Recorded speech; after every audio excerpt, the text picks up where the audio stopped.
Baik, bismillahirrahmanirrahim. Assalamualaikum warahmatullahi wabarakatuh. Perkenalkan, nama saya Yasin Bahtiar Ministito dengan NIM 240701600081. Saya adalah mahasiswa psikologi dari Fakultas Psikologi dan Kesehatan UIN Wali Songo Semarang. Jadi tujuan saya membuat video ini adalah untuk menyelesaikan tugas dari mata kuliah psikologi perkembangan yang diampu oleh Ibu Siti Hikmah. Nah, jadi beberapa waktu yang lalu saya melakukan wawancara kepada salah satu subjek anak kecil di daerah perkampungan lingkungan saya. Langsung saja ke videonya.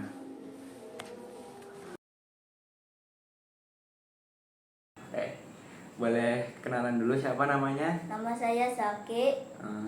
Sekarang ini di kelas berapa lah? Kelas 4. 4 SD. Iya. Umurnya sekarang berapa? 10 tahun. 10 tahun. Jadi Zaki ini pernah ada ini enggak? Trauma atau ketakutan gara-gara melihat sesuatu gitu? Pernah. Pernahnya tuh kenapa tuh? Karena pas sekolah gurunya marah-marah. Oh, gurunya marah-marah. Iya. Itu marah-marahnya tuh tiba-tiba gitu? Iya. Marah-marahnya gimana? Ya nendang-nendang pintu yang salah muridnya. Oh, berarti gurunya nendang-nendang pintu terus nyalain murid? Iya. Tanpa ada alasan gitu? Iya. Terus bareng gurunya marah-marah gitu, efek ke Jakinya gimana? Jaki jadi takut sekolah? Apa takut ketemu guru itu? Takut ketemu Sama guru itu? Iya. Itu gurunya pelajaran apa emang? Ya kelas 2 sih. Oh, kelas 2. banyak pelajarannya campur? Iya, campur. Terus berarti, tapi kalau sama guru-guru lain biasa aja? Iya. Terus Jaki sama pelajaran guru itu paham apa enggak? Lumayan. Tapi ada yang nggak paham gitu? Ada. Ya mungkin segitu saja. Terima kasih.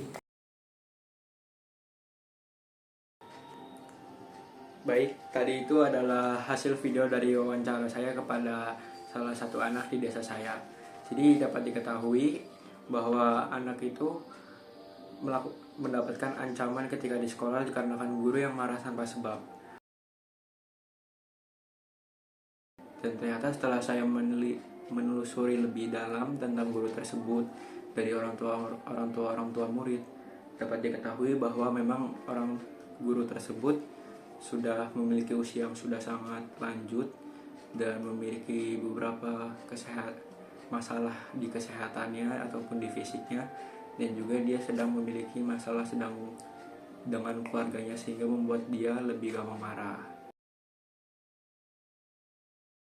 Nah, apa sih dampak dan efeknya terhadap anak tersebut? Nah, jadi saya akan mengaitkannya dengan dua teori psikologi. Yang pertama itu teori belajar menurut Carl Rogers dan teori social learning dari Albert Bandura. Masuk ke yang pertama, yaitu teori belajar dari Carl Rogers. Nah, jadi teori belajar Carl Rogers itu ada beberapa prinsip yang berhubungan dengan hal tersebut. Nah, yang pertama itu merusak kepercayaan diri. Jadi pembelajaran yang merusak kepercayaan diri siswa, maka akan mengakibatkan siswa itu sulit untuk bergerak dan memahami hal tersebut karena mereka jadi tidak percaya diri, dan sehingga dia akan sulit untuk berbicara, maju ke depan dikarenakan kepercayaan dirinya rusak ketika dimarahi tersebut. Lalu yang kedua yaitu adanya ancaman di dalam pembelajaran. Menurut teori belajar dari Carl Rogers, dengan adanya ancaman malah membuat siswa takut dan merasa khawatir terus-menerus, sehingga siswa itu akan takut untuk maju ke depan, takut untuk berbicara, takut untuk menjawab pertanyaan-pertanyaan dari guru. Nah, jadi hal seperti itu akan membuat siswa menjadi terhambat. Nah, selanjutnya saya akan menghubungkannya kepada teori social learning atau social learning teori. Jadi dalam bahasa Indonesia, social learning atau belajar sosial itu merupakan salah satu teori yang dikemukakan oleh Albert Bandura yang diperoleh ketika dia setelah melakukan eksperimen kepada anak-anak dengan perantara boneka.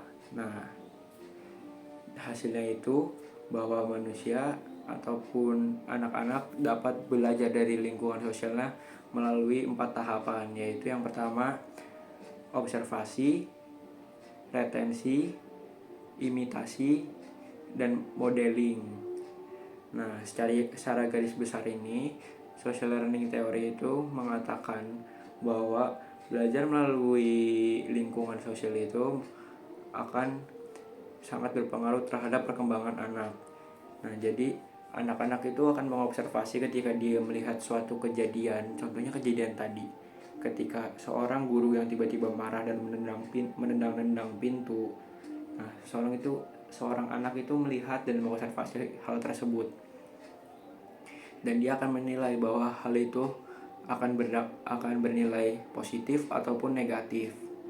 Nah, apabila hal itu cenderung bernilai positif, maka si anak akan meniru hal tersebut. Namun begitu juga sebaliknya, apabila seorang anak menilai hal tersebut adalah negatif, seorang anak itu cenderung akan menghindari hal tersebut. Nah, tetapi apabila hal itu positif juga, anak itu belum tentu akan melakukan hal tersebut, karena seseorang akan melakukan hal tersebut apabila dia mampu melakukannya. Nah, apabila seseorang anak-anak melihat perilaku yang baik tetapi dia tidak bisa melakukannya, maka dia tidak akan melakukannya. Nah, kurang lebih secara garis besar seperti itu social learning theory. Nah, apa sih hubungannya dengan kasus yang tadi? Nah, si anak itu kan dia melihat seorang guru yang marah-marah, maka dia akan mengobservasi hal tersebut berdasarkan social learning theory, karena manusia memiliki kemampuan kognitif yang dapat menilai hal itu baik apa buruk. Dan si anak tadi itu melihat bahwa hal yang dilakukan gurunya itu adalah hal yang buruk. Baik, masuk ke pembahasan yang terakhir, yaitu kesimpulan. Jadi kesimpulan pada pembahasan saya di video ini yaitu yang pertama, agar dapat melakukan pembelajaran yang baik menurut teori belajar Carl Roger, yaitu yang pertama, meningkatkan kepercayaan diri siswa.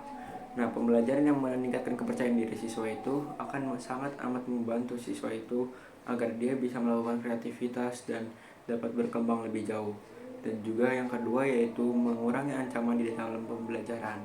Karena pembelajaran yang di dalamnya ada ancaman akan membuat siswa itu sulit untuk berkembang dan sulit untuk beradaptasi dan memahami pembelajaran tersebut. Lalu yang kedua yaitu dari social learning theory yang dikemukakan oleh Albert Bandura. Jadi kesimpulannya bahwa seseorang ataupun anak-anak itu dapat belajar dan memahami sesuatu dengan melihat, karena manusia diberikan kemampuan untuk mengobservasi yang dikelola oleh kognitif manusia. Jadi apabila seseorang itu melihat kejadian ataupun perilaku baik yang bernilai positif, maka seseorang itu cenderung akan meniru hal tersebut. Namun apabila hal itu bernilai negatif, maka anak atau seseorang itu cenderung akan menghindari hal tersebut. Dan juga apabila hal itu positif, tidak semata-mata seseorang itu akan langsung melakukan hal tersebut, karena ia juga akan melihat kemampuannya. Apabila dia mampu, maka dia akan melakukan, dan apabila dia tidak, maka dia akan melakukan. Baik, mungkin sekiranya itu saja yang bisa saya sampaikan dalam video ini. Kurang lebihnya mohon maaf, karena kekurangan datangnya dari saya dan kelebihan datangnya dari Allah Subhanahu wa taala. Wassalamualaikum warahmatullahi wabarakatuh.